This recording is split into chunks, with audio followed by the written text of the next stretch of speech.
కోరుచున్నాం. వాక్య సందేశాన్ని అందించడానికి దైవజనులు పాస్టర్ ఇమ్మి యాడమ్స్ గారు వారిని ఆహ్వానిద్దాం.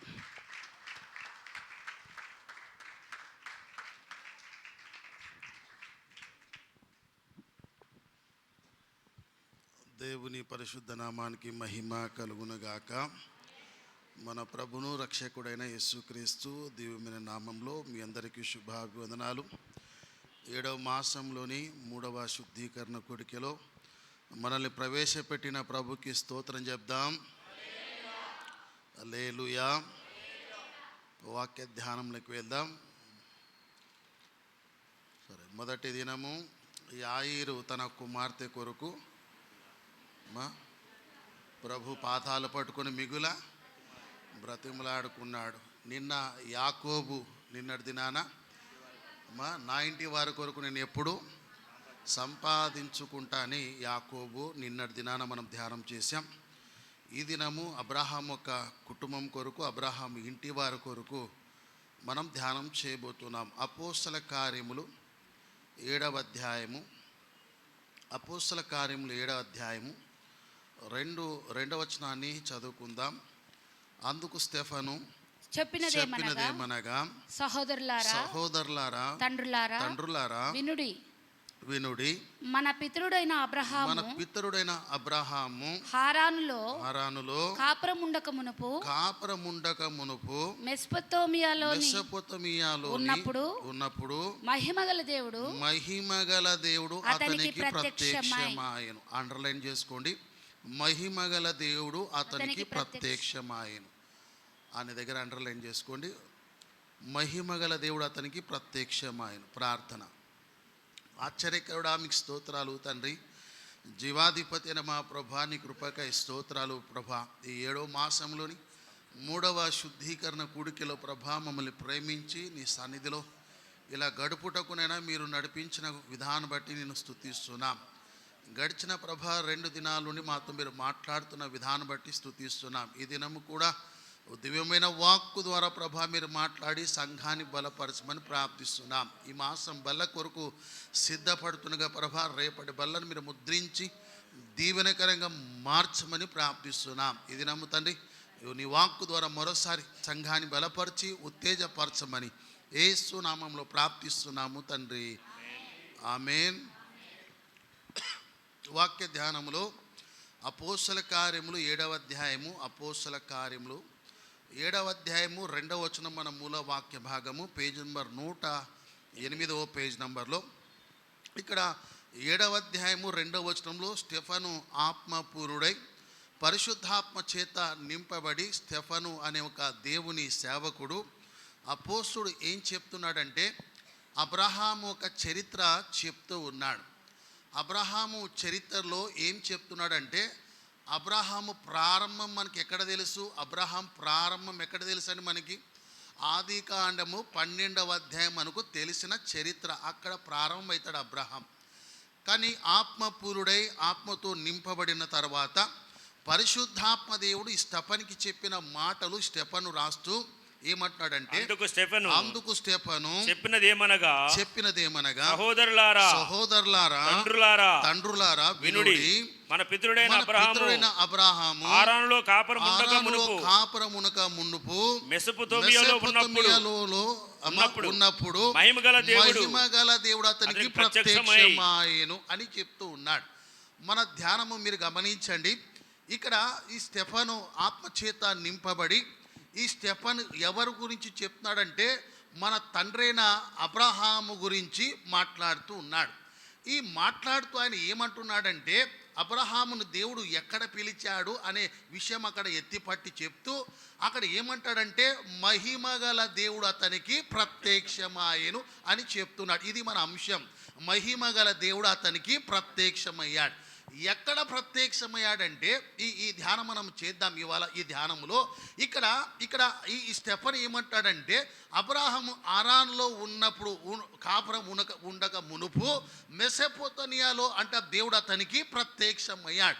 మనకు తెలిసిన చరిత్ర ఏంటంటే, ఆది కాండం 12వ అధ్యాయములో అబ్రహాము దగ్గరికి దేవుడు వచ్చి ఏమన్నాడంటే, అబ్రహామా, నేను చూపించు దేశమునకు నువ్వు వెళ్ళిపో, నీ తండ్రి ఇంట నుండి నీ బంధువుల యొద్ద నుండి వెళ్ళిపో, నిన్ను గొప్ప జనముగా నేను చేసి నేను ఆశీర్వదిస్తా అని దేవుడు మాట్లాడినట్టు ఆ భాగమే మనకు తెలుసు. అయితే ఇక్కడ ఈ స్టెఫన్ ఆత్మపురుడే ఏం చెప్తున్నాడంటే, అబ్రహాము ఎక్కడున్నాడంట, ఆరానులో కాపురమును ఉండక మునుపంట మెసొపొతామియాలో దేవుడు అతనికి ఏమాడు, మహిమ గల దేవుడు అతనికి ప్రత్యక్షమయ్యాడు. అంటే ఇంతకు ముందే దేవుడు అబ్రహాముకి ప్రత్యక్షమయ్యాడు. ఏ దేవుడు అని చెప్తున్నాడంటే ఈ స్టెఫను, మహిమ గల దేవుడు. ఏ దేవుడు అండి? మహిమ గల దేవుడు అబ్రహాముకి ప్రత్యక్షమయ్యాడు. ఎక్కడ ప్రత్యక్షమయ్యాడంటే, ఆరానులో కాపురమునుగా మునుపంట మెసొపొతామియాలో దేవుడు. ఏ దేవుడు అండి?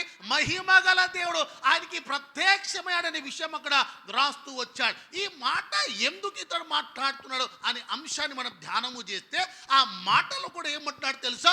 మహిమ గల దేవుడు అంట అబ్రహాముకి, చెప్పండి, ప్రత్యక్షమయ్యాడు అనే విషయం అక్కడ రాస్తూ వచ్చాడు. ఏ దేవుడు అండి? చెప్పండి, ఏ దేవుడు? మహిమగల దేవుడు అబ్రహాము కంట ప్రత్యక్షమయ్యాడు. ఈ మాటలన్నీ కూడా మనం కొద్ది నిమిషాలు ధ్యానము చేస్తుంటే మనకి ఇక్కడ ఏమర్థమవుతుందంటే, అబ్రహాము కుటుంబ సభ్యులను, అబ్రహాము యొక్క ఇంటి వారినంట దేవుడు ఏం చేశాడు తెలుసా? ఆయన పిలిచిన దేవుడు అబ్రహామును పిలిచి ఏర్పరచుకున్న దేవుడు ఏం చేశాడు తెలుసా? అబ్రహాముని బహుగా దీవించాడు. ఎంత దీవించాడనే విషయం మీకు ఒక మాటలు చెప్పాలంటే, 12వ అధ్యాయంలో పిలిచాడు. ఒకసారి చదవండి 12వ అధ్యాయం. యెహోవా, నీవు లేచి నీ దేశము నుండి నీ బంధువుల యొద్ద నుండి నీ తండ్రి ఇంటి నుండి బయలుదేరి నేను నీకు చూపించు దేశమునకు వెళ్ళిపో, అక్కడ నేను గొప్ప జనముగా చేస్తాను, నేను దీవిస్తానని చెప్పాడు. చెప్పేటప్పుడు ఏం చెప్పాడంటే, నీవు లేచి, ఏమన్నాడమ్మా? నీవు లేచి నీ దేశము నుండి, ఏమండి, నీ దేశము నుండి నీ బంధువుల యొద్ద నుండి నీ తండ్రి ఇంట నుండి నువ్వు ఏం చేయాలంటే బయలుదేరి వెళ్ళిపో అని చెప్తున్నాడు. ఈ మాట కొద్ది నిమిషాలు వినండి, మీకు ఉపద్ఘాతం వింటే అర్థమవుతుంది. దేవుడు అబ్రహాంకి ప్రత్యక్షమై, అప్పుడు అబ్రహాం ఎక్కడ ఉన్నాడంటే ఆరానులో ఉన్నాడు. అక్కడ దేవుడు ప్రత్యక్షమై ఏమంటే, నువ్వు లేచి, మొదటి మాట ఏమన్నాడమ్మా? నువ్వు లేచి నీ దేశం నుండి నీ బంధువుల యొద్ద నుండి నీ తండ్రి ఇంట నుండి బయలుదేరి వెళ్ళిపో అని అబ్రహాంతో చెప్తున్నాడండి. ఎందుకు ఈ పదాలు వాడారు అని ఇవాళ మీకు ఒక విషయం చెప్పడానికి ప్రయత్నం చేస్తా. ఎందుకు ఆ పదాలు వాడుతూ వచ్చాడు? నీవు లేచి నీ దేశం నుండి, వింటున్నా, నీ బంధువుల యొద్ద నుండి నీ తండ్రి ఇంట నుండి బయలుదేరి నేను చూపించు దేశంలోకి వెళ్ళిపో అంటే, అంతకు ముందే దేవుడు అబ్రహాముకి ప్రత్యక్షం అవుతూ వచ్చాడు. అప్పటికే అబ్రహాము నిజ దేవుణ్ణి అన్వేషణలో ఉన్నాడు. అబ్రహాము పలుమార్లు సృష్టికర్తను తెలుసుకోవడానికి పలుమార్లు ప్రయత్నం చేస్తూ వచ్చాడు. అందుకే దేవుడు అబ్రహాంకి ప్రత్యక్షం అవుతూ వచ్చాడు. ఏ దేవుడు ప్రత్యక్షమయ్యాడనే మాట స్టెఫన్ ఉంటాడంటే, మహిమ గల దేవుడు అంట. ఏ దేవుడు అంటేనా?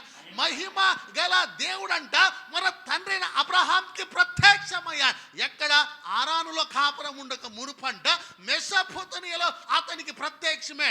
ఏ దేవుడు అంటాడంటే మహిమ గల దేవుడు అని చెప్తున్నాడు. అక్కడ పదాలు చూడండి, నీవు లేచి నీ దేశం నుండి నీ తండ్రి ఇంట నుండి నీ బంధువుల యొద్ద నుండి బయలుదేరి వెళ్ళిపో అంటే, వారికి వీరి కనెక్షన్ కట్ అవడానికి దేవుడు ఆ మాట చెప్తూ ఉన్నాడు. మీకు ఉదాహరణకి ఒక మాట చెప్తా. యెషయా గ్రంథంలోకి వద్దాం. యెషయా గ్రంథము చూడండి, లేకపోతే యెహోషువ గ్రంథం చూడండి. యెహోషువ గ్రంథము 24వ అధ్యాయంలోకి వద్దాం. యెహోషువ గ్రంథం 24వ అధ్యాయము 2వ వచనం చదవండి. యెహోషువ ఏం మాట్లాడుతున్నాడు అబ్రహాం గురించి అంటే, 24వ అధ్యాయం 2వ వచనం. యెహోషువ జనులందరితో ఇట్లా నేను ఇశ్రాయేలు దేవుడైన యెహోవా చెప్పినదేమనగా ఆది కాలము నుండి మీ పితరులు అనగా అబ్రహామునకును నాహోరునకును తండ్రి అయిన తెరహు కుటుంబీకులకును నది యూఫ్రటీస్ అద్దరిన నివసించిన ఇతర దేవతలను పూజిస్తూ ఉన్నారండి. ఇంతకు ముందు అబ్రహాము కుటుంబీకులు ఏ ప్రాంతంలో ఉన్నారంటే యూఫ్రటీస్ నది అవకల ఉన్నారు. అక్కడ ఏం జరుగుతుంది? అన్య దేవతల్ని ఆరాధిస్తున్నారు, అన్య దేవతల్ని పూజిస్తున్నారు. నన్ను చూడాలి, అన్య దేవతలు ఆరాధిస్తూ పూజిస్తూ వారు ఏం చేస్తారంటే అన్య దేవతలు అంటే దేవుళ్ళని తయారు చేస్తున్నారు వాళ్ళ ఇంట్లో. నన్ను చూస్తురా వాళ్ళ ఇంట్లో ఏం జరుగుతుంది? దేవుళ్ళు తయారు చేస్తున్నారు. వారి ఇంట దేవుళ్ళు తయారు చేస్తున్నారు అంటే వారే దేవుణ్ణి తయారు చేసి రూపం పోసి మార్కెట్లో అమ్ముతూ దేవుడని చెప్తున్నారు. అబ్రహాంకి ఆ విషయం నచ్చట్లేదు. అబ్రహాం ఏం తెలుసుకున్నారు తెలుసా? మనల్ని తయారు చేసిన ఒకడు ఉన్నాడు, మనం తయారు చేసే దేవుడు కాలేడు, మనల్ని తయారు చేసిన ఒకడు సృష్టికర్త ఉన్నాడు, ఆ మహిమ గల దేవుడు ఎవరో అని అన్వేషణలో ఉన్నాడు. అందుకే ఆరాన్లో కాపురం ఉండగా మునుపు అంట మహిమ గల దేవుడు మెసొపొతేమియాలో అబ్రహాంకి ఏమయ్యాడు? ప్రత్యక్షమయ్యాడు. ఎలా ప్రత్యక్షమవుతాడు? నిజ దేవుని అన్వేషిస్తే, నిజ దేవుని వెతకడం నువ్వు ప్రారంభిస్తే నీకు మహిమ గల దేవుడు ప్రత్యక్షమవుతాడండి. చాలా మందికి దేవుడు ప్రత్యక్షత కావట్లేదు. దేవుడి మహిమ గల ఆ స్వరూపం చాలా మంది చూడట్లేదు.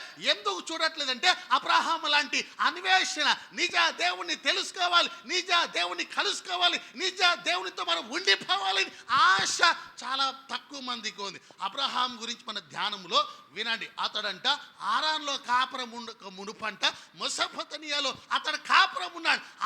అక్కడ దేవుడు ఏ దేవుడైనా మహిమ గల దేవుడు అతనికి ప్రత్యక్షమాడు. అబ్రహాం కుటుంబీకులు ఎవరెవరు? అబ్రహామును, హారానును, అబ్రహాము, నాహోరు, తర్వాత తండ్రి అయిన తెరావు. ఇవి ఎక్కడున్నారు? యూఫ్రటీస్ నది అవకల ఉన్నారు. అవకల ఏం జరుగుతుంది? ఇతర దేవతలు పూజిస్తున్నారు. అంటే అబ్రహాం ఇంట దేవుళ్ళు తయారు చేస్తున్నారు. ఇది ఇక్కడ అబ్రహాం ఇంట ఏం తయారవుతున్నాయి? దేవుళ్ళు తయారు చేస్తున్నారు. వాళ్ళే దేవుడు ఒక బొమ్మ రూపం తయారు చేసి అమ్ముతూ మార్కెట్లో వీలే దేవుడు అని చెప్తూ ఉన్నారండి. ఆ కాలంలో అబ్రహాం కూడా నిజ దేవుణ్ణి తెలుసుకున్నాడు, అన్వేషణలు దేవుడు తెలుసుకున్నాడు. అప్పటికే కుటుంబ సభ్యులకి చెప్పాడు, రక్షణ వార్త చెప్పాడు, మహిమగల సువార్త చెప్పాడు. మనం తయారు చేసే దేవుడు కాదు, మనల్ని ఒకరు తయారు చేశాడు, సృష్టికర్త ఒకడు ఉన్నాడు, ఆయన మహిమగల దేవుడు అని పలుమార్లు కుటుంబ సభ్యులకి చెప్పాడు. వాళ్ళు వినలేదండి. అందుకే దేవుడు లేచి అన్నాడు 12వ అధ్యాయంలో. ఏమన్నాడు? నువ్వు లేచి నీ దేశం నుండి, ఆ దేశంలో ఏం జరుగుతుంది? ఆ దేశంలో ఏం జరుగుతుంది? అన్య దేవతలు పూజిస్తారు కాబట్టి అక్కడ నువ్వు ఉండదు. అక్కడ నుండి లేచి బయలుదేరి, ఎక్కడ నుండి? నీ దేశం నుండి, నీ తండ్రి ఇంటి నుండి, బంధువులు వీళ్ళందరూ కూడా కలిసి ఏం చేస్తున్నారు? అన్య దేవతల్ని ఆరాధిస్తున్నారు. అబ్రహాం ఒక్కడే మహిమ గల దేవుని స్వరూపం చూడాలని, ఆయన సువార్త వినాలని, ఆయన ఎవరో తెలుసుకోవాలని అన్వేషణలో ఉంటే దేవుడు అతనికి ప్రత్యక్షమయ్యాడు. నా మాటల మీద మీరు దృష్టి పెట్టండి. బైబిల్ గ్రంథంలో 14వ సంకీర్తనలు ఏం రాస్తాడంటే, 14వ సంకీర్తన 2-3 చరణాలు ఏం రాస్తాడంటే, ఏం రాస్తాడమ్మా అక్కడ? ఏముంటది? 14వ సంకీర్తన 2-3 చరణాలు ఏముంటది? వివేకము కలిగి దేవుని వెతుకువారు కలరేమో అని. చూసినా యెహోవా వెతకాలి, దేవుణ్ణి వివేకంతో వెతకాలి, వివేకంతో వెతకాలి, పూర్ణ మనస్సుతో వెతకాలి, పూర్ణాత్మతో దేవుని వెతకాలి. అప్పుడే దేవుడు వాళ్ళకి ప్రత్యక్షమవుతాడు. అబ్రహాం కూడా వివేకంతో వెతికాడు. అబ్రహాం జ్ఞానముతో దేవుని వెతకడం ప్రారంభించాడు. అనుకున్నాడు, అబ్రహాంకి అర్థమైంది, మనం తయారు చేసే దేవుడు కాలేడు, మనం తయారు చేసే దేవుడు కాలేడు. మరి ఎవరు తయారు చేయాలి మనల్ని? మనల్ని దేవుడు తయారు చేయాలి. మనం తయారు చేసిన వాడు దేవుడు ఎప్పటికీ కాలేడు. మనల్ని ఒకటి తయారు చేశాడు. చూసారా, ఆయన ఎవరో తెలుసుకోవడానికి అబ్రహాం అన్వేషణలో పడ్డాడు. ఎక్కడండి? అన్వేషణ అంటే వెతకడం మొదలుపెట్టాడు. అందుకే యెహోషువ కూడా దేవుడు బయలుపరిచాడు. ఆ మాట మీరు చూడండి. యెహోషువ జనులందరితో ఇట్లా, నేను ఇశ్రాయేలు దేవుడని యెహోవా చెప్పినది ఏమనగా, ఆది కాలము నుండి, ఎప్పటి నుండి? ఆది అంటే అనాది కాలము నుండి మీ పితరులు అనగా అబ్రహాముకును, నాహోరుకును, తండ్రి అయిన తెరాహు కుటుంబీకులకును నది అంటే యూఫ్రటీస్ నది అద్దరిని నివసించి ఇతర దేవతలు పూజించారు. మీరు అలా చేయకండి అని యెహోషువ రాస్తూ వచ్చాడు. వాక్యం అర్థమైతే స్తోత్రం చెప్పండి, స్తోత్రం చెప్పండి. సరే, ఒకసారి మూల వాక్యం చదవండి. అపోస్తుల కార్యము 7వ అధ్యాయము 2వ వచనం చదవండి. స్టెఫను ఏమంటున్నాడంటే అందుకు స్టెఫను చెప్పినది ఏమనగా, సహోదరులారా, తండ్రులారా వినుడి, మన పితరుడు అంటే మనకు అబ్రహాం ఏమవుతాడమ్మా? పితరుడు అవుతాడు. మనకు పితరుడు అంటే మనం ఆ కుటుంబానికి చెందిన వారం. ఎవరు మనం? అబ్రహాము సంతానం మనం కదండి. ఎవరి సంతానం మనం? అబ్రహాము సంతానం అంటే మనం కూడా ఆ కుటుంబ సభ్యులమే. వింటురా? ఆ కుటుంబ సభ్యులమే. అబ్రహాం ఎలా తెలుసుకొని విశ్వాసముతో నడిచాడో ఆ విశ్వాసానికి ఎవరైనా తండ్రి, మనం కూడా విశ్వసించి అబ్రహాం అడుగు జాడల్లో నడవాలి. అబ్రహాము ఏం చూచాడు తెలుసా? మహిమ గల దేవుని స్వరము విన్నాడు. అబ్రహాము చూడండి, అబ్రహామునంట మహిమ గల దేవుడు ఏమైనా అబ్రహాంకి ప్రత్యక్షమయ్యాడు. నేనేమంటాను తెలుసా? అబ్రహాం కుమార్తెలు అబ్రహాం సంతానమైన నీకు దేవుని మహిమ గల దేవుని ప్రత్యక్షతను చూడబోతున్నావు. స్తోత్రం చెప్పండి. ఆ మహిమ గల ప్రత్యక్షత ఎలా ఉంటుందో ఇవాళ మీకు చెప్పడానికి ప్రయత్నం చేస్తా. యెహోషువ కూడా అదే అంటున్నాడు. నది అవతల యూఫ్రటీస్ నది అవతల ఏం జరుగుతుందంటే అన్య దేవతలు ఆరాధిస్తున్నారు. అక్కడి నుండి అబ్రహాంని దేవుడు పిలిచాడు. వారు పూర్వీకులు అంటే వారి తల్లిదండ్రులు ఎవరు మారలేదు, అబ్రహాం ఒక్కడే మారాడు. అందుకే దేవుడు చెప్పాడు అక్కడ ఉండొద్దు, అక్కడికి వెళ్ళి నువ్వేం చేయి, బయలుదేరి వచ్చేయి అంటే అబ్రహాంను దేవుడు ఏం చేశాడు తెలుసా? పిలిచాడు. పిలిచి ఏర్పరచుకున్నాడు. ఆమెం చెప్పండి. మిమ్మల్ని కూడా దేవుడు పిలిచాడు. ఆమెం చెప్పండి. పిలిచి మిమ్మల్ని దేవుడు ఏర్పరచుకున్నాడు. మీరు ఇప్పుడు ఎవరు తెలుసా? అబ్రహాం సంతానం. స్తోత్రం చెప్పండి.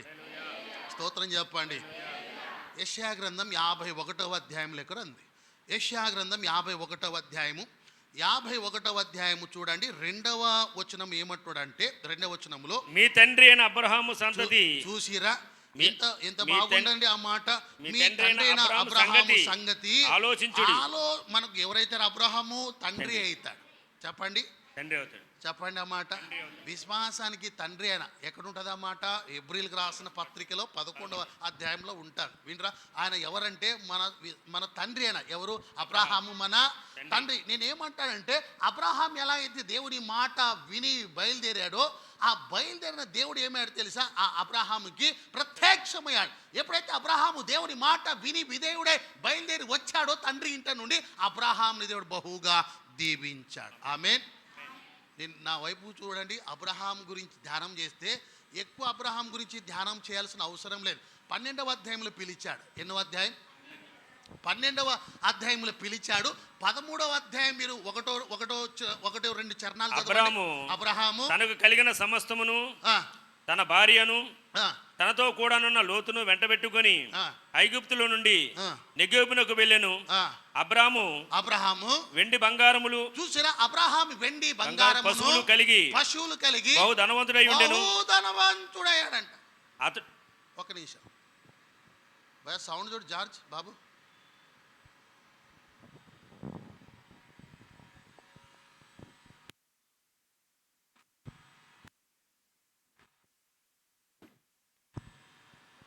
ఇక్కడ వస్తుంది. సరే, మన ధ్యానములో 12వ అధ్యాయంలో అబ్రహామును దేవుని పిలిచాడు. 12వ అధ్యాయంలో పిలిచిన తర్వాత 13వ అధ్యాయం 2వ చరణంలో అబ్రహాము వెండి బంగారము పశువులను కలిగి బహుధనవంతుడయ్యాడు. వింటురా మాట? ఎన్నో అధ్యాయంలో? 13వ అధ్యాయం. అదేనండి, ఒక్క అధ్యాయంలోనే దేవుడు ఏం చేశాడు అబ్రహాముని? ఎంత? బహు అనే మాట మీరు చెప్పట్లేదు. బహుగా దీవించాడండి అబ్రహాముని. ఎంత దీవించాడంటే ఆ ప్రాంతము సరిపోయాడు కదా, అంతగా దేవుడు అబ్రహాముని బహుగా దీవించాడు. ఒక అధ్యాయం దీవించాడంటే అబ్రహాం ఏం విన్నాడమ్మా? మహిమ గల దేవుని స్వరం విన్నాడు. స్తోత్రం చెప్పండి. స్తోత్రం చెప్పండి. 51వ యెషయా గ్రంథం 2వ వచనంలో మీ తండ్రి అబ్రహాము సంగతి ఆలోచించుడి, మిమ్మును కనిన సారాను ఆలోచించుడి. అతడు ఒంటరే ఉండగా నేను అతన్ని పిలిచి. వింటురా? అబ్రహాం ఒంటరిగా ఉన్నప్పుడు దేవుడు అతన్ని పిలిచాడు. ఎప్పుడు పిలిచాడమ్మా? అబ్రహాము ఒంటరిగా ఉన్నాడు. ఒంటరిగా ఎప్పుడున్నాడు అబ్రహాం అంటే ఈ నిజ దేవుని అన్వేషణలో ఉన్నాడు. నిజ దేవుని తెలుసుకునే ప్రయత్నంలో ఉన్నాడు. మనల్ని తయారు చేసిన ఒక అక్కడ ఉన్నాడు, ఆయన ఎవరో తెలుసుకోవాలి, సృష్టికర్తను తెలుసుకోవాలని అబ్రహాం ఒంటరిగా దేవుని అన్వేషణలో ఉన్నప్పుడంట దేవుడు అతనికి ప్రత్యక్షమయ్యాడు. స్తోత్రం చెప్పండి, స్తోత్రం చెప్పండి, స్తోత్రం చెప్పండి. అతడు ఒంటరే ఉండగా నేను అతన్ని పిలిచిన వాడు అబ్రహాముని ఏర్పరచుకున్న వాళ్ళు దేవుడు అబ్రహాంని బహుగా దీవించాడు. స్తోత్రం చెప్దాం, స్తోత్రం చెప్దాం.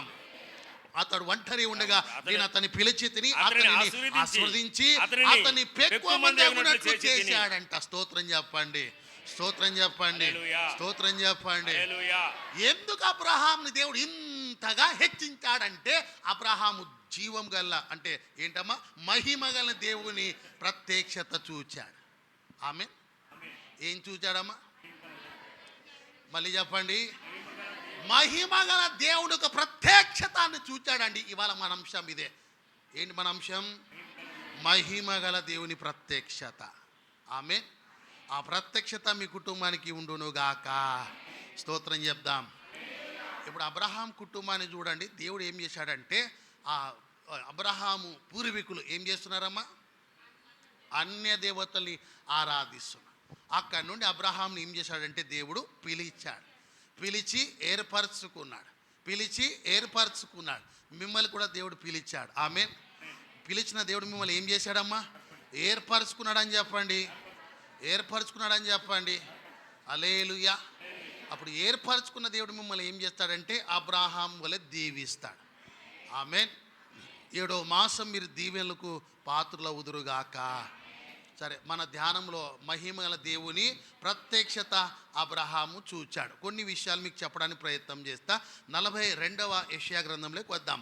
42వ యెషయా గ్రంథము 42వ అధ్యాయము 8వ వచనం చదవండి. 8వ వచనం, యెహోవాను నేనే, ఇదే నా నామము, మరి ఎవనికిని నా మహిమను నేను ఇచ్చువాడును కాను. నాకు రావాల్సిన చాలని మనకు కావలసిన వచనం అక్కడ దొరికించాలి. ఇప్పుడు దేవుడు ఏమంటున్నాడంటే ఏమంటున్నాడైనా ఆయన ఏమంటున్నాడు? నా మహిమను నేను వేరే ఒక్కరికి ఇవ్వను. ఇప్పుడు అక్కడ అబ్రహాం ఇంట ఏం జరుగుతుందంటే బొమ్మలు తయారు చేసి వింటురా వారు ఏమంటున్నారంటే అమ్మేటప్పుడు మార్కెట్లో వీళ్ళే దేవుడు, ఈ దేవుని మీరు మహింపరచమని చెప్తున్నారు వాళ్ళు. ఎవరు? అబ్రహాము కుటుంబ సభ్యులు. అబ్రహాంకి సందేహం ఏంటంటే మనం తయారు చేసిన వాడు ఎప్పటికీ దేవుడు కాడు. మనలో ఒకరు తయారు చేశాడు. సూర్య చంద్ర నక్షత్రాల సృష్టిని ఒకరు తయారు చేశాడు. ఆయన ఎవరంటే మహిమ గల దేవుడు. ఆయన ఎవరో అని అన్వేషణలో పడ్డాడు. ఆ మహిమ వేరొకరికి దేవుడు చెందనివాడు. ఇక్కడ యెషయా గ్రంథము 42వ అధ్యాయం 8వ వచనంలో మన ధ్యానంలో అదే మనము చదువుతున్నాం. నా మహిమను నేను ఇచ్చువాడను కాను. అబ్రహాం ఈ సంగతి గమనించాడు. మీరు గమనించాలి, ఆత్మీయ జీవితంలో మీ ద్వారా దేవునికి ఏం రావాలంటే మహిమ రావాలి. ఏం రావాలి? వింటురా? మీ ద్వారానే దేవునికి మహిమ రావాలి. దేవుడు మిమ్మల్ని ఎందుకు ఏర్పరచుకున్నాడు తెలుసా? ఆయన మహిమ పరచుటకు దేవుడు మిమ్మల్ని ఏర్పరచుకొని ఉన్నాడు. అబ్రహాము చూడండి ఏం విన్నాడమ్మా? దేవుని మహిమ గల దేవుని ప్రత్యక్షత చూచాడు. అబ్రహాము దేవుని మహిమపరిచే విషయంలో రాజీ పడకుండా కుటుంబ సభ్యులు కూడా విడిచిపెట్టి ఆ దేవాతి దేవుని సృష్టికర్తను మహిమ పరిచే పనిలో ఉన్నాడు. అందుకే దేవుడు అబ్రహాంని ఘనపరిచే పనిలో ఉన్నాడు. స్తోత్రం చెప్దాం, స్తోత్రం చెప్దాం. ఇదే యెషయా గ్రంథం 43వ అధ్యాయము, యెషయా గ్రంథం 43వ అధ్యాయం 7వ వచనంలో 7వ వచనం చదవండి. అక్కడ నా మహిమ నిమిత్తము నేను ఏం చేశాను? సృజించిన వారిని. అంటే మనల్ని దేవుడు ఎందుకు సృజించాడు? ఆయన మహిమ పరచుటకు. నన్ను చూడండి, దేవుడిని ఎందుకు సృజించాడమ్మా? ఎందుకు దేవుడిని తయారు చేశాడు? ఎందుకు దేవుడిని పుట్టించాడు తెలుసా? ఆయన మహిమ పరచుటకు. చెప్పండి, చెప్పండి. మిమ్మల్ని ఎందుకు తయారు చేశారు? ఎప్పుడైనా దేవుని అడిగిరా? ఎప్పుడైనా మీకు సందేహం వచ్చిందా? ఎందుకు నన్ను పుట్టించావు ప్రభా అనే సందేహం వచ్చిందా? వచ్చిందా మీకు? వస్తాయి ఇలాంటి సందేహాలు వస్తాయా? ఎందుకు ప్రభా నన్ను పుట్టించావు? ఎందుకు నన్ను ఏర్పరచుకున్నావు? ఎందుకు నన్ను పిలిచావు? నా ద్వారా నీకు ఏంటి అని అడిగారు? ఎప్పుడైనా అడిగారమ్మా? అడిగారా అంటున్నా. ఏం అడిగారు? హైదరాబాద్లో ఒక ఇల్లు ఇచ్చేసాయి. ఇదే కదా మనం అడగడం అంటే. మనకు అడుక్కోవడం అంటే ఇదే తెలుసు. ఇంతకన్నా గొప్పగా మనకి ఏం తెలియదు. అసలు మీకు ఎప్పుడైనా ఆలోచన వస్తుంది దేవుడు నిన్ను ఎందుకు పుట్టించాడని? పోన్లే హైదరాబాద్ ఎందుకు నడిపించాడని నీకు ఎప్పుడైనా ఆలోచన వస్తుందా? వస్తుందా మీకు? ఎంతమందికి వస్తే చేతుల పైకి ఎత్తండి ఒకసారి. మాకు ఆలోచనలు వస్తాయండి, ఇలాంటి ఆలోచనలు ఎత్తండి. చూసారా, తక్కువ మందికి ఆలోచనలు వస్తాయి, తక్కువ మందికి ఇటువంటి ఆలోచనలు వస్తాయి. దేవుడు నేను ఎందుకు పుట్టించాడు, ఎందుకు సృజించాడు తెలుసా? నువ్వు దేవుని ఏం చేయాలి? మహిమపరచాలి. ఏం చేయాలమ్మా? చెప్పండి ఆ మాట. మహిమపరచాలండి. నువ్వు పరచాలనే నేను దేవుడు సృజించాడు. మీరు గమనించండి, పైన ఆకాశ మండలంలో ఎన్ని దూతలు ఉన్నాయండి అమ్మా? ఎంతమంది దూతలు ఉన్నారు? ప్రకటన గ్రంథంలో కోట్ల కొలది దేవదూతలు అంటాడు. ఎన్నండి? కోట్ల కొలది దేవదూతలకు ఏం పని అక్కడ? వారు దేవుని మహిమపరుస్తున్నారు. భూమి మీద కోట్ల కొలది మనుషులు ఉన్నారు. ఏం చేయాలి? దేవుని మహిమపరచాలి. నిజమైన దేవుని తెలుసుకోవాలి. అన్వేషణలో నీ దేవుడు మహిమ కలిగిన దేవుడని ఆయన ప్రత్యక్షతను కనిపెట్టి నువ్వు దేవుని ఏం చేయాలి? స్తుతించాలి, ఘనపరచాలి, మహిమపరచాలి. ఇక్కడ చాలా స్పష్టంగా రాశాడు. దేవుడు మనుషులు ఎందుకు సృజించాడంటే ఆయన నామాన్ని మహిమపరచుటకు. అబ్రహాం ఈ పనిలోనే ఉన్నాడు. స్తోత్రం చెప్పండి. అబ్రహాం ఏ పనిలో ఉన్నాడు? దేవుని మహిమపరిచే పనిలో ఉన్నాడు. అందుకే మహిమగల దేవుడు అతనికి ప్రత్యక్షమయ్యాడు. స్తోత్రం చెప్పండి. నేను ఏమంటానంటే మీ అంత భాగ్యవంతులు భూమి మీద లేరు, మీ అంత ధన్యులు ఇంకొకరు భూమి మీద లేరు. ఎందుకు తెలుసా? మీరు మహిమగల దేవుని తెలుసుకున్నారు. యెహోవా దేవుడు కాగల జనులు మీరు ధన్యులండి. ఇశ్రాయేలు నీ భాగ్యము ఎంతో గొప్పది. ఎందుకంటే మనం ఏం తెలుసుకున్నాం? మహిమగల దేవుని తెలుసుకున్నాం. ఇంతకన్నా భాగ్యం భూమి మీద ఉండదు. స్తోత్రం చెప్పండి. స్తోత్రం చెప్దాం. స్తోత్రం చెప్దాం. ఎహెజ్కేలు గ్రంథము 43వ అధ్యాయంలోకి వద్దాం. ఎహెజ్కేలు గ్రంథం 43వ అధ్యాయంలో, ఎహెజ్కేలు గ్రంథం 43వ అధ్యాయము 5వ వచనం చదవండి. 5వ వచనం 43:5. ఆత్మ నన్ను ఎత్తి ఏమండి? నన్ను ఎత్తి లోపటి ఆవరణలోకి తీసుకొని రాగా యెహోవా తేజో మహిమతో మందిరము నిండి ఉండెను. మందిరములో నుండి మహిమ ఎక్కడ ఉంది? మహిమ ఎక్కడుంది? యెహోవా తేజో మహిమ అంట మందిరం నిండి ఉందంట. స్తోత్రం చెప్తారా? స్తోత్రం చెప్తారా? అబ్రహాం లాగా మీరు అన్వేషణ చేయకండి. ఆ మహిమ ఇక్కడే ఉంది. మహిమను మీరు ఏం చేయాలి? చూడాలి. ఏం చేయాలమ్మా? ఆ మహిమను ఏం చేయాలి? చూడాలి. దేవుని దగ్గర అడగాలి. చూచే కన్నులు నాకు దయచే ప్రభా. ఏం చూడాలి? దేవుని మహిమ చూడాలి, దేవుని ప్రభావం చూడాలి. వింటురా? అది చూచే కూడా ఒక ధన్యతనే. అందుకే దావీదు కీర్తనకారుడు రాస్తాడు 27వ సంకీర్తన కదా, దేవుని దగ్గర ఒక వరము అడుగుతున్నాడంట. ఏం చూడాలని? ఆయన ప్రసన్నత చూడాలని, ఆయనతో కూడా ఉండాలని, ఆయన మహిమ చూడాలని ఒక వరం అడుగుతున్నాడండి. ఇలాంటి వరాలు అడిగే భక్తులు కూడా ఉంటారు. మనం ఏం అడుగుతాం? సింపుల్ ఒక డూప్లెక్స్ ఇచ్చే ప్రభువా, లేకపోతే ఈ అప్పులున్నాయి తీసే ప్రభువా, లేకపోతే వన్ టైం సెటిల్మెంట్ ప్రభువా, ఇవే మనం అడుగుతాం. ఎప్పుడైనా వరాలు అడిగిరా దేవుని దగ్గర? అడిగిరా?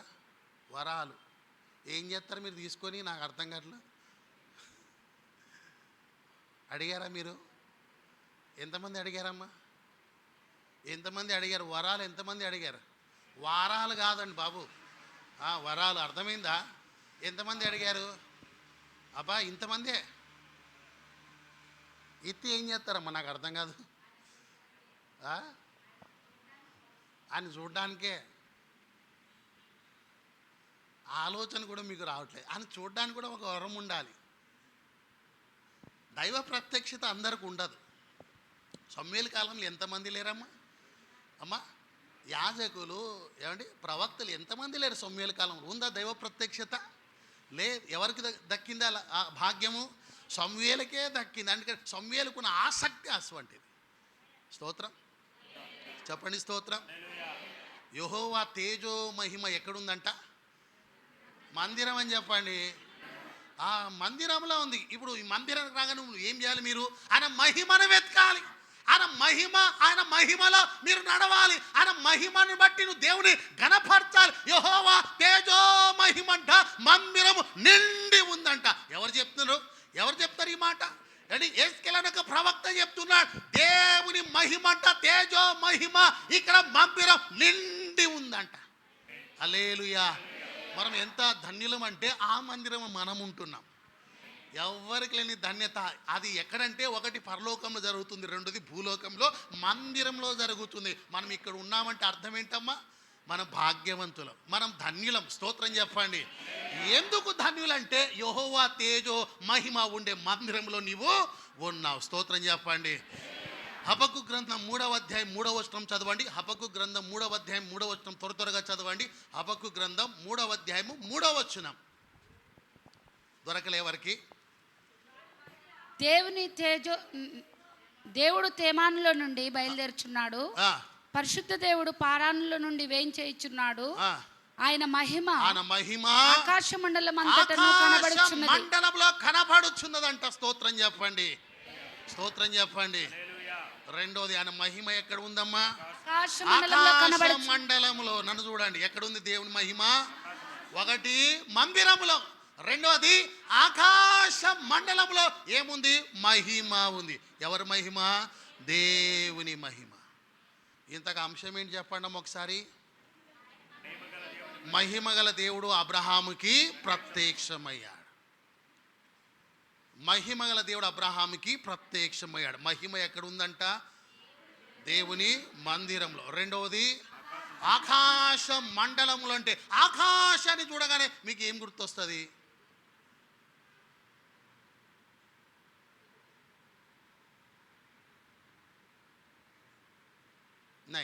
ఏం గుర్తురాదు. జనరల్గా ఆకాశాన్ని చూస్తారా? మీరు చూస్తారా? ఏంటని మీరు ఇట్లా తయారయ్యారు? ఏం పని అని మీకు అక్కడ చూస్తే ఏం లాభం వస్తుంది? ఎందుకు అంత ఖాళీ ఉన్నారా మీరు? ఆకాశం చూసి అంత ఖాళీగా ఉన్నారా? నాకు అర్థమవుతలేదు. ఆకాశం ఎందుకు మీకు ఏం పని ఉంటుందమ్మా?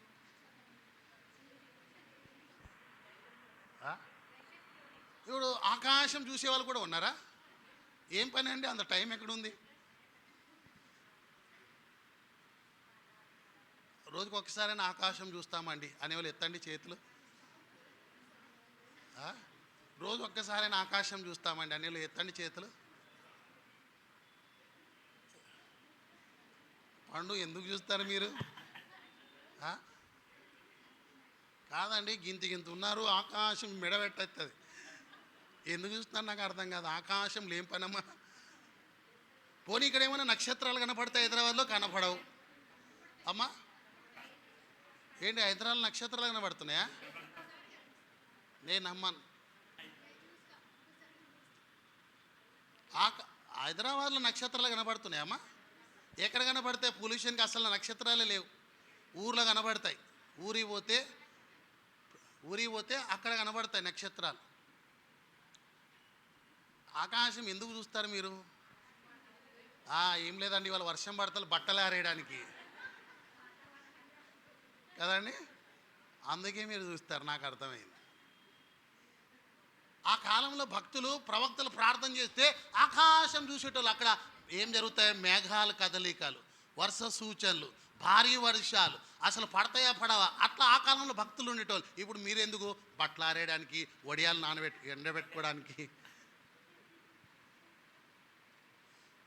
ఇక్కడ ఆకాశం చూడగానే ఏం గుర్తు రావాలంటే అమ్మా, ఏం గుర్తు రావాలి? ఆయన మహిమ ఆకాశ మండలంలో ఉంది. ఆకాశం చూసినప్పుడు ఏం చేయాలంటే దేవుని మహిమ పరచాలి. హల్లెలూయా, హల్లెలూయా.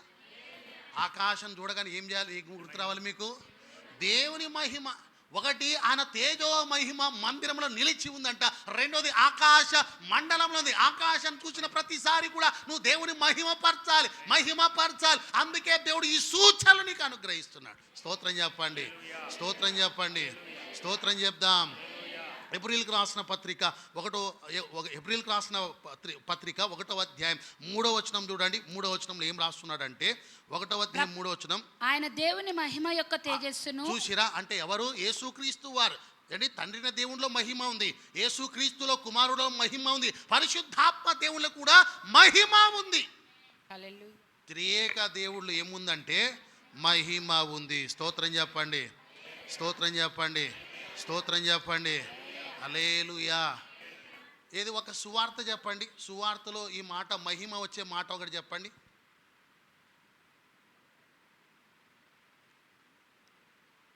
సువార్త.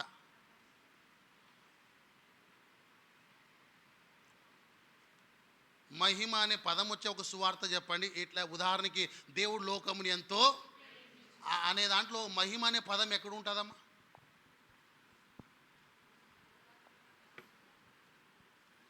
ఏ భేదము లేదు, అందరూ పాపము చేసి దేవుడు అనుగ్రహించు మహిమ. చెప్పలేకపోతున్నారు కదా, మీకు రావు.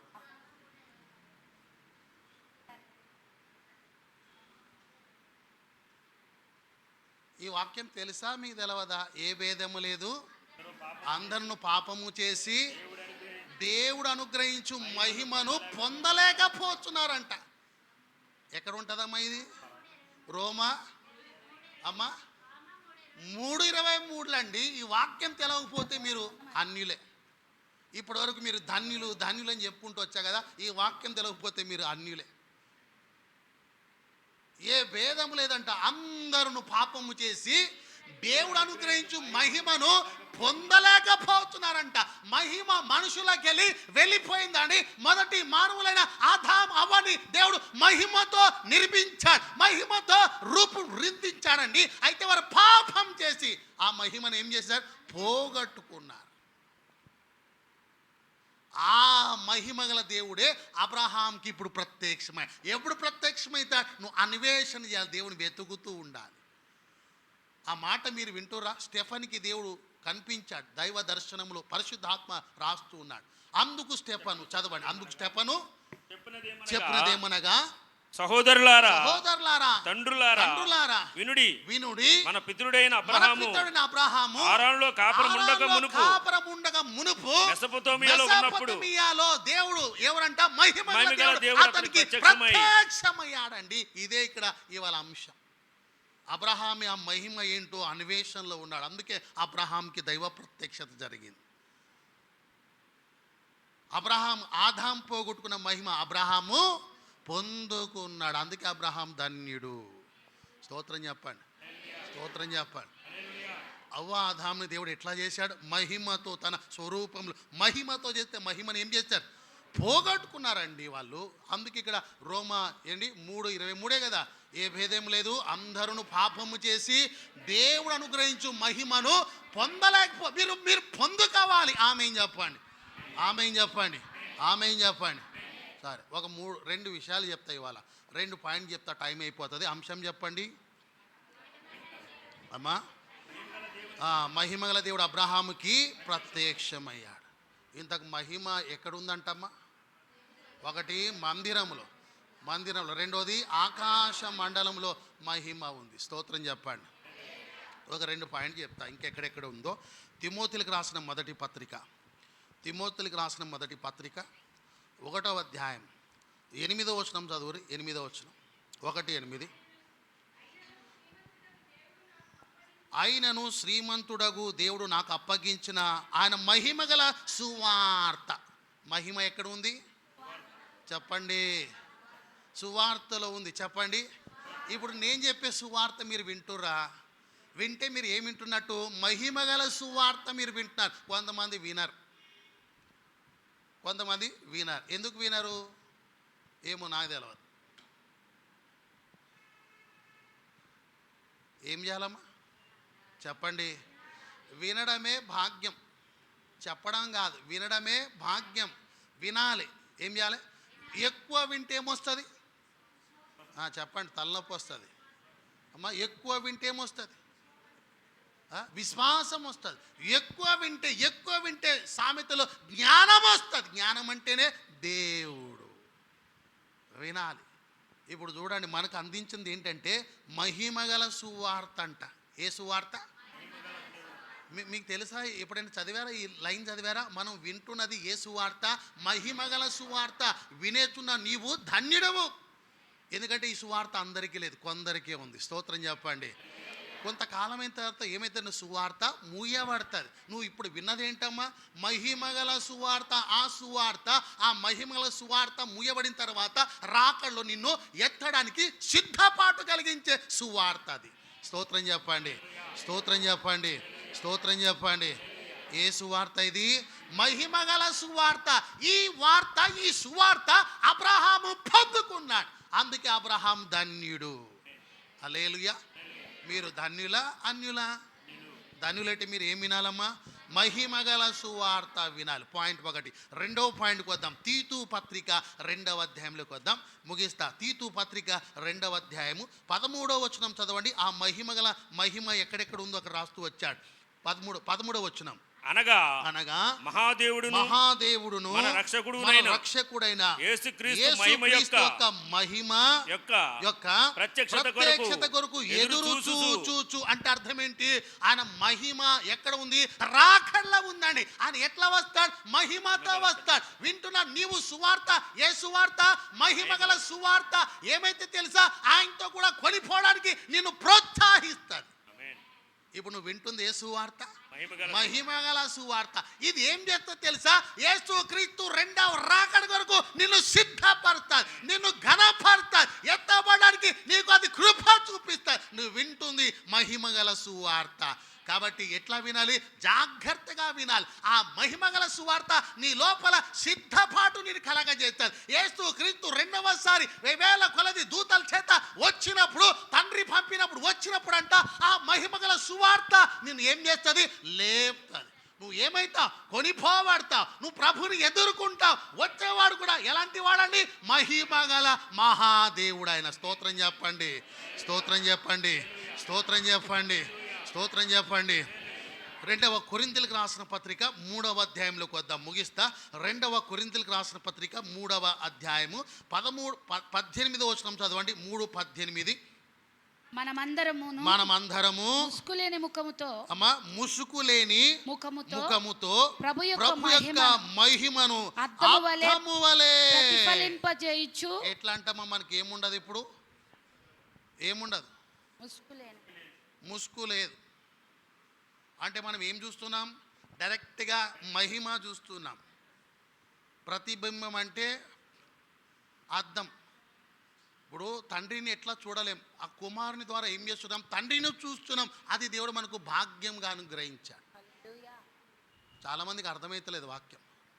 మనం ఏం చూస్తున్నామంటే మహిమ చూస్తున్నాం. ఎట్లా? ముసుగులేని మహిమ. అంటే తండ్రిని చూసినట్టు ఎవరిని చూస్తే? కుమారుని చూస్తే. కుమారుడు ఎక్కడ ఉన్నాడు? వాక్యంలో ఉన్నాడు. మీరు ధన్యులే కదా? ఎంత ధన్యులంటే ఈ వాక్యం చదువుతూ ఉంటేనంట మీరు మహిమగల దేవుని చూచినట్టే. స్తోత్రం చెప్పండి, స్తోత్రం చెప్పండి, స్తోత్రం చెప్పండి. చదవండి. ముఖము లేని, ముసుగు లేని ముఖముతో ప్రభు యొక్క మహిమను అద్దం వలె ప్రతిఫలింప చేసు. మహిమ నుండి అధిక మహిమ పొందుచు ప్రభువు ఆత్మ చేత. ఎట్లా అండి? మహిమ నుండి అధిక మహిమను. ఇప్పుడు రక్షింపబడ్డాం కదా, రక్షింపబడిన వారు ఏం చేయాలి? మహిమ నుండి అధిక మహిమలోకి వెళ్ళిపోవాలి. అంటే ఏమవ్వాలి? రూపాంతరము చెందాలి. ఏమవ్వాలి? రూపాంతరం చెందాలి. అంటే అర్థం ఏంటమ్మా? రూపాంతరం చెందడం అంటే అర్థం ఏంటి అమ్మా? లేదండి, రూపాంతరం చెందడం అంటే శరీరాన్ని వదిలిపెట్టాలి. ఆత్మలో ఏమవ్వాలి? పైకి వెళ్ళిపోతూ ఉండాలి. అదే రూపాంతరం. శరీర ఇచ్చలు వదిలిపెట్టాలి, శరీర ఆశలు వదిలిపెట్టాలి. లోక ఆశలన్నీ విడిచిపెట్టిన వారే ఏమవుతారు? రూపాంతరము చెందుతారు. ఇప్పుడు మీరు రక్షింపబడిన వారు, మీరు ఏమవ్వాలి? రూపాంతరము చెందాలి. పరిశుద్ధతలో వింటురా, రూపాంతరము చెందాలి. వింటురా, దేవుని యొక్క బలములో రూపాంతరం మీరు చెందుతూ దినదినం ఏమోలంటే ప్రభుని చేరుకునే ప్రయత్నం మీరు చేయాలి. హల్లెలూయా, హల్లెలూయా, హల్లెలూయా. ఏదో ఒకసారి చెప్పండి మన మూలవాక్యం. మహిమగల దేవుడు అబ్రహాముకి ప్రత్యక్షమయ్యాడు. స్తోత్రం చెప్పండి. పిలుపులకు రాసిన పత్రిక 3వ అధ్యాయము. పిలుపులకు రాసిన పత్రిక 3వ అధ్యాయము చూడండి. 3వ అధ్యాయం 21వ వచనం చూడండి. 3:21. సమస్తమును తనకు లోపర్చుకోజాలిన శక్తిని బట్టి ఆయన మన దీన శరీరం అంట మహిమగల శరీరమునకు సమరూపము గల దానిగా మార్చుచున్నాడంట. మనది ఏ శరీరం? దీన శరీరం. ఎవరు చెప్పలేకపోతారు. చూసారా, మాటలోనే దీనంగా ఉంది. మీ మాటలే దీనంగా ఉన్నాయి. మీ మాటలే దీనంగా ఉన్నాయి. ఈ దీన శరీరాన్ని ఏం చేస్తున్నాడు ఆయన? మహిమగల శరీరంగా మారుస్తున్నాడు. ఆమేన్, ఆమేన్. ఎలా మారుస్తున్నాడమ్మా? దేన్ని మారుస్తున్నాడు? దీన శరీరాన్ని మహిమగల శరీరాన్ని దేవుడు మారుస్తున్నాడంట. ఈ ప్రక్రియ జరుగుతుంది, మీకు అర్థమవుతలేదు చాలామందికి. ఎప్పుడు అర్థమవుతుంది? రాకడలో అర్థమవుతుంది. అవన్నీ గ్రహించాలి మనం. హల్లెలూయా. బైబిల్ మూసేయండి. స్టెఫన్ ఆత్మవశులై స్టెఫన్ ఏమంటాడంటే అబ్రహాం చరిత్ర చెప్తున్నాడు. అబ్రహాం చరిత్ర ఎక్కడ ఉండదు, ఈ స్టెఫనే మొదలుపెట్టాడు. ఏమని మొదలుపెట్టాడు ఒకసారి చదవండి. అందుకు స్టెఫను చెప్పినది ఏమనగా, సహోదరులారా, తండ్రులారా వినుడి, మన పితరుడైనా అని మొదలుపెట్టాడు. అబ్రహాం మన పితరుడు అని మర్చిపోకూడదు. అబ్రహాం మన పితరుడైన ఆరాన్లో కాపురం ఉండగా మునుపు ఉన్నప్పుడు మహిమగల దేవుడు అతనికి ప్రత్యక్షమయ్యాడు. మనం ఏమనుకుంటాం? ఆది కాండం 12వ అధ్యాయంలోనే కనపడ్డాడు. అంతకుముందు దేవుడు కనపడుతూనే ఉన్నాడు. అంతకుముందు అబ్రహాం కూడా దేవుని అన్వేషణలో పడ్డాడు, వెతకడం మొదలుపెట్టాడు. ఎందుకు ఎతకాలనిపించింది తెలుసా అబ్రహాంకి? వాళ్ళ ఇంట్లో ఏం జరుగుతుందమ్మా? అమ్మ, అన్య దేవతలు పూజిస్తూ దేవుళ్ళు తయారు చేస్తున్నవారు. ఈ అబ్రహాంకి ఒక ఆలోచన వచ్చింది, మనం తయారు చేసిన వాడు దేవుడు ఎప్పటికీ కాడు, మనల్ని ఒకరు తయారు చేశాడు, ఆయన ఎవరో తెలుసుకోవడానికి అబ్రహాం ప్రయత్నములు ఉంటే దేవుడు అబ్రహాంకి ప్రత్యక్షమై, మహిమగల దేవుడు అబ్రహాం ప్రత్యక్షమై పిలిచాడు. పిలిచేటప్పుడు ఏమన్నాడు? నువ్వు లేచి, 12వ అధ్యాయం, నువ్వు లేచి నీ దేశం నుండి, అమ్మ, నీ తండ్రి ఇంట నుండి, నీ బంధువుల యొద్దను, ఎందుకంటే వారు వేరు, నువ్వు వేరు. నువ్వు విశ్వసించావు, నువ్వు తెలుసుకున్నావు, నువ్వు ఏం చూసావు? మహిమగల ప్రత్యక్షత చూచావు, కాబట్టి నువ్వు వేరుగా ఉండాలని పిలిచి ఆస్వాదించాడు. మిమ్మల్ని కూడా దేవుడు పిలిచి ఆస్వాదించడానికి సమర్థుడై ఉన్నాడు. స్తోత్రం చెప్దాం. ఈ మాసం మీరు కూడా ఆశీర్వాదానికి వారసులు అవుదురుగాక. మోకరిద్దాము, చిన్న ప్రార్థన చేద్దాం. రేపటి బల్ల కొరకు సిద్ధపాటని చిన్న ప్రార్థన చేద్దాం. పరిశుద్ధాత్మ దేవుడు ఈ వాక్యం మన వినికిలో దీవించునుగాక. 2 చేతుల పైకెత్తి ప్రభుకి బిగ్గరంగా కృతజ్ఞతాస్తుతులు చెల్లిద్దాం. హల్లెలూయా, హల్లెలూయా.